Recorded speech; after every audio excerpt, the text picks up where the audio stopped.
캄보디아 일정이 진행되는 동안 정말 초등학교 졸업 이후 거의 처음이 아닐까 생각이 드는데요. 일기를 썼습니다. 8월 11일 캄보디아 도착. 일단 얼마 만에 쓰는 일기인지 정말 정신없이 하루가 지나갔다. 밤이라 그런지 생각한 것보단 덥진 않지만 이렇게 말하면서도 땀이 계속 난다.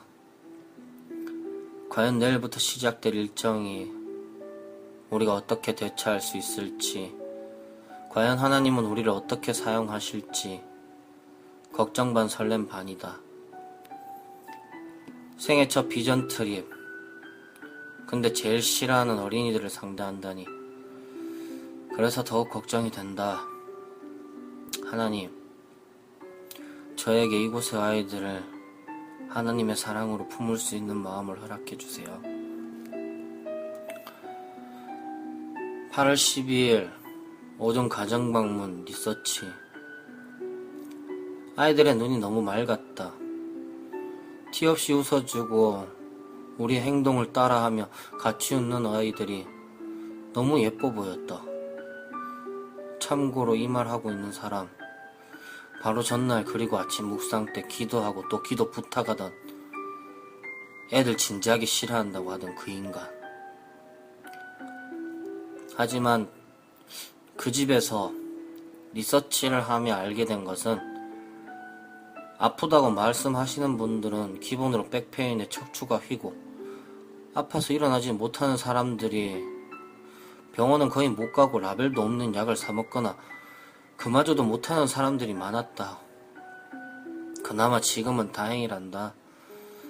3월쯤엔 피부 염증에 발진까지 정말 눈 뜨고 보기 힘든 수준이란다. 하지만 더욱 마음이 아픈 건 꼭 그렇게 부러지고 못 일어나야지만 아프다라고 말하는 것이다. 그냥 우리나라에서 몸이 안 좋다는 수준은 아픈 데가 없다라고 한다. 그리고 그런 것들이 아이들도 똑같이 그런단다. 오는 어린이집 사역을 하면서 아이들이 정말 신나게 놀아서 정말 다행이었다. 역시 기도는 배신하지 않았다. 하지만 이 어린이집에 들어오지 못하는 아이들이 밖에서 창에 매달려서 우리랑 놀고 있는 아이들을 부러운 듯 쳐다보고, 우리가 아이들과 함께하는 찬양을 같이 밖에서 따라 부르는데 그 아이들이 함께 어울리지 못한 게 그 눈을 바라보기가 너무 미안했다. 그리고 오늘 핀치. 이 동네 체력 회복이 전혀 안 된다. 그래서 내가 짠 콘티 내가 잊어버리고 정말 진행이 버벅거리다가 경미 누나가 중간중간에 들어와 도와줘서 너무 고마웠다. 짐이 되지 말자고 했건만 오늘 결국 불만족스럽게 끝나버렸다. 내일은 하루 일정을 생각하면서 체력 안배를 좀 해야 할 것 같다. 가능할지는 내일 돼봐야 한다는 거.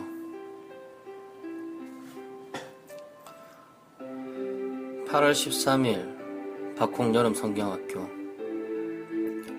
하루 종일 점심시간을 제외하면 정말 하얗게 불태웠다. 나뿐 아니라 12명의 팀원 모두가 하얗게 불태운 하루였다. 뭘 했다 할 게 없다. 그냥 성경학교 했다. 정말 몇 년간 손발을 맞춘 팀처럼 톱니가 키가 착착 맞았다.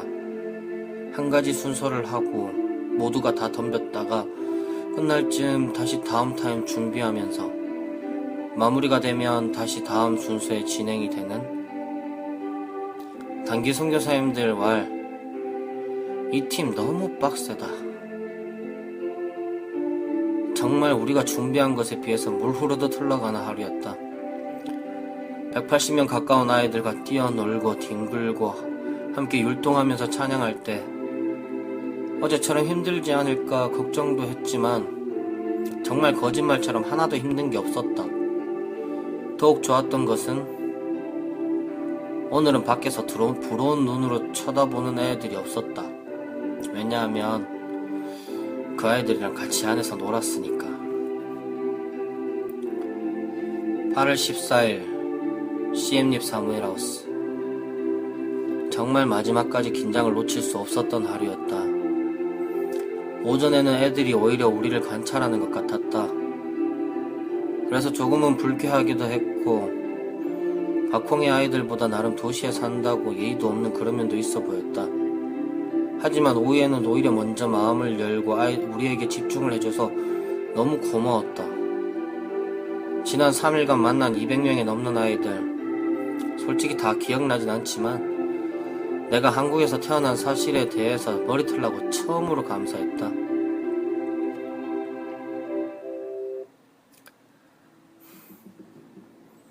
나는 아이를 싫어하는 사람입니다. 아이들과 놀려고 하면 항상 울었고, 울어서 달래주려고 하면 더 울었습니다. 그래서 나한테 아이들은 그저 시끄럽고 성가신 존재들이었습니다. 그래서 이곳에서 어린이집 사역을 한다는 것이 저한테는 기대보다 두려움으로 다가왔습니다. 그리고 준비하는 100일 동안 저는 팀장님께 힘이 되긴커녕 짐이 되는 부팀장이었습니다. 그래서 제가 이곳 CM립 공항에 발을 딛는 순간 제 목표는 하나였습니다. 그냥 민폐는 되지 말자. 내가 나를 너무 잘 알아서, 내가 이곳에서 할 수 있는 건 오히려 가만히 있는 게 도움이 되는 것이란 걸 너무 잘 알고 있어서, 그래서 더 기도했습니다. 그래서 하나님을 의지할 수밖에 없었습니다. 그 결과로 3일 동안 내가 올린 아이는 단 한 명도 없었습니다.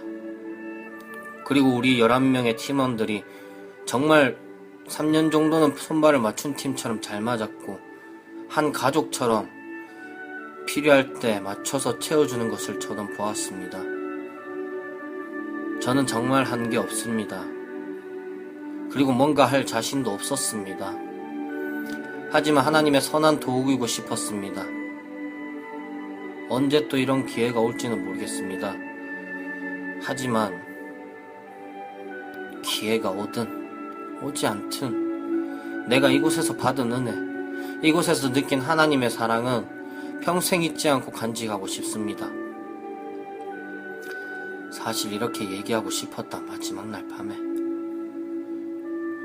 팀원들이 모여서 느낀 점들을 이야기했을 때 이렇게 이야기하고 싶었지만, 부팀장으로, 아니 한 사람이 팀원으로서 딱히 도움이 된 것 같지 않아서 미안했고, 그리고 그럼에도 불구하고 뭐라고 질책하는 사람 한 사람도 없이 그냥 수고했다고 토닥여 주셔서 너무 감사해서 내 의도와는 다르게 눈물이 나버렸다. 내일은 앙코르와트 문화사역을 한다. 사실 이날이 제일 걱정스러운 날이다. 그래서 마지막까지 긴장의 끈을 놓을 수 없지만, 동시에 오늘을 즐길 수 있었던 것은 하나님이 이제까지 우리 팀을 보듬어 주셨듯이 내일도 꼭 잡고 놓지 않을 것을 믿어서 오늘 마지막 밤 서로가 나눔을 하고 이야기를 나누며 지난 시간들을 추억하는 순간 걱정 따위 하지 않을 수 있었다. 과연 내일 어떤 일이 있을지 정말 기대가 크다. 8월 15일 문화사역. 오늘의 교훈: 아이들과 노는 것이 앙코르와트 도는 것보다 쉽다. 그나마 비도 오지 않고 전체를 다 돈 것도 아니었지만 정말 컸다. 웅장했다. 근데 이렇게까지 번영했던 나라가 지금 세계 최빈국 중 하나가 됐다는 것. 힌두 문화가 팽배해 있고 국민의 95%가 불교인 나라. 그 나라의 아이들은 기본적인 것마저도 포기한 채 살아가는 것이 지극히 평범하게 여기고 있었다. 오늘은 힘들었다. 그리고 불쌍했다. 한참 부모님께 어리광 부려야 할 나이에 생활 전선에 뛰어들어 구걸하고 물건 팔고, 정말 그 아이들을 보면서 박홍과 CM립의 아이들이 생각이 났다. 왠지 그 아이들이 사무엘 하우스에 오지 않았다면 오늘간 그곳에서 만나지 않았을까. 여기까지가 1기고요 13일 여름 성경학교 점심 먹을 때 선교사님께 얘기 들은 내용들 정리한 게 있어서 그것도 읽어 드릴게요. 이곳의 아이들은 하루 일당을 위해 기꺼이 보험을 포기해야 한다. 그것이 그 아이들의 업보라며 당연시하는 것이 이 동네 분위기고 거기에 대해 아무도 반박하지 않는다고 한다. 하지만 그 일당은 밥값이 아닌 부모의 도박 미천으로 사용된다. 아파도 아프다고 말하지 못한다. 오늘 만난 170여 명의 아이들 중 이 상태가 야구한 아이는 단 한 명도 없었다. 하지만 치과 의사를 만나려면 120불 정도 한단다. 한 달 평균 월급이 60불 정도인 이곳에서 아이들을 위해 하루에 120불을 쓰는 부모는 존재하지 않는 것이다. 120불. 우리나라 돈으로 12만원? 이렇게 생각하면 절대 감이 오지 않는다. 그 아이들의 부모 나이대에 우리나라에서 평균 월급을 200에서 250 정도라고 한다면 아이가 치과 의사를 한번 만나는데 4,500을 그냥 갖다 부어야 된다는 것이다. 2달치 월급을 고스란히 줘야 치과 의사를 만난다. 치료를 하려면 더 내야 한단다. 이 나라의 의료 수준은 정말 답이 안 나오는 수준이다. 내 전공이 보건학이기도 하지만 의료 리서치를 계속 신경 쓰다 보니 이쪽 방면에 관심이 많이 갔다. 병원? 있다. 근데 갈만한 곳이 아니거나 아니면 못 가는 곳이다. 비용이 저렴한 병원도 있다. 하지만 거기는 가서 병이 악화가 안 되면 다행일 것 같은 수준이다. 병상 하나에 환자가 2-3명이 누워있단다. 그리고 좀 갈만한 병원은 앞서 말한 치과처럼 안 가는 게 아니다. 못 가는 거다. 간혹 선교사님들이 한국으로 오셔서 병원에 가는 경우가 있었다. 나도 이런 일을 오해했었는데 얘기를 듣고 한번 계산을 해보았다.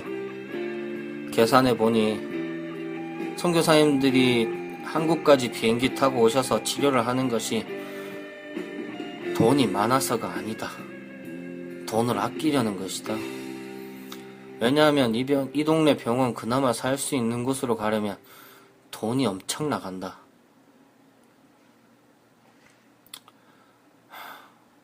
공항에서 대놓고 1달러를 요구하는 동네. 병원에서 아마 환자 한 명에게서 완전 뽕을 뽑으려는 심보가 아닐까 생각이 들었지만 이건 이 동네 의사를 만나보지 못해서 모르겠다. 그리고 이 동네 약국이 정말 많다. 약국이라고 하기에는 좀 그런 약방들. 여기도 정말 어이없는 이야기를 들었다. 이해하기 쉽게 얘기를 하자면 처방전을 갖고 약국에 가서 약을 사려고 한다. 처방전에 버물리가 있다면 버물리에 있는 성분과 같은 성분이 있는 물파스를 대체용으로 사용하는데 여기는 바로 뒤에 물파스가 있는데 버물리가 없어서 약이 없다고 하는 수준이란다. 한마디로 약국에서 약을 파는 사람이 약 이름만 알지 약에 대해서 모르는 사람이라는 것이다. 그리고 포도당이라고 꽂고 있는데 라벨이 없다. 포도당인지 애들 오줌인지 분간할 수 없는 그 포도당이라고 믿고 싶은 정체불명의 액체를 그냥 본인 가족이 주사 호스에 꽂고 있었다. CM립 시내에 크레파스, 연필, 가방, 티셔츠 한국 물가의 반값으로 살 수 있다. 왜? 이 아이들은 이런 것들보다 돈이 더 중요하다. 한 가지만 생각해보면 크레파스, 도화지가 없는 아이들에게 크레파스는 그냥 무용지물이다. 그럼 아이들은 정말 헐값에 크레파스를 판다. 왜냐하면 그건 공짜로 받은 거니까. 그렇게 모인 것들이 가방, 티셔츠, 크레파스 등등 물질로 아이들에게 사랑을 전하는 마음은 나쁘지 않다. 하지만 그 물질을 받는 아이에게는 하나님의 복음보다 물질이 우선일 수 있다. 처음에는 그렇게 해야지. 처음에는 그렇게 시작하는 거지 라고 말하는 사람들에게 선교사님은 일침을 놓으셨다. 전 세계 역사상 우리나라만큼 선교를 성공한 사례는 찾기 힘들다고 한다. 왜냐하면 우리나라의 선교사님들이 처음 오셨을 때 가장 먼저 한 것이 학교와 병원을 세웠다. 사람들을 케어해주는 일들이었다. 하지만 캄보디아만 해도 기독교가 들어오는 통로는 식민지였다. 약탈자의 종교가 기독교였다. 우리나라에 오셨던 선교사님들 중에 누가 사람들에게 돈을 주고 쌀을 주고 했던 기록이 있는지는 모르겠지만 선교학교 9주 동안 그런 선교사님이 있었다는 건 듣지도 보지도 못했다. 하지만 그런 우리나라에서 나간 선교사님들이 주로 실패하는 이유는 돈으로 물질로 하려고 하기 때문이라고 들었다. 실제로 CM립에서 있었던 이야기라고 한다. 한 선교사님이 오셔서 주일 예배 때 올 때마다 쌀 2kg씩 주었다고 한다. 그 정도면 한 가족이 한 주 동안 먹고 살 수 있으니까. 그랬더니 몇 주 만에 그 교회에 300명이 넘는 사람들이 왔다고 한다. 그 선교사님을 파송한 교회에서 보고 크게 교회를 세웠다고 한다. 그리고 얼마 후 안식교에서 그 교회 옆에 자기네들 교회를 짓고 한 주일에 쌀 3kg씩을 주었는데 그 교회에서 안식교 교회로 사람들이 모두 다 가는데 딱 5주 걸렸다고 한다. 그리고 파송교회에서 이 사실을 알고 한 주에 5kg씩 쌀을 줬더니 다시 선교사님 교회로 5주 만에 이번에는 그 전에 오지 않았던 사람들까지 더 많이 몰려왔다고 한다. 여기서 끝났으면 이 이야기 하지도 않는다. 안식교에서 매주 $5씩 돈을 주었단다. 그리고 그 선교사님 교회는 텅텅 비어서 결국 문을 닫았다고 한다. 돈으로 하면 돈으로 때문에 다 가버린단다. 선교사는 복음을 전하는 사람이지 NGO 구호단체장이 아닙니다. 이 말이 아직도 내 마음에 깊이 박혀있다. 우리가 불쌍히 여기고 마음 아픈 것은 좋지만 그 아이들 그 사람들을 동정해서는 안 된다고 선교사님께서는 말씀하셨다. 이 모든 일정이 마치고 장로님께서 말씀하셨습니다. 이번 비전 트립을 한마디로 표현하자면 꿈꾸는 것 같았다. 처음에 그 말씀을 들었을 때는 그냥 듣기 좋아서 무슨 의미로 그 말씀을 하셨는지 정확히 몰라서 그냥 기분 좋았는데 다시 장로님께서 시편 126편을 읽어보면 알 수 있을 거라고 하셔서 읽어보았다. 읽어보니 그 꿈같은 기쁨이 정말 우리 러브러브 캄보디아 팀에게도 있었던 것 같아 하나님께 진심으로 감사합니다.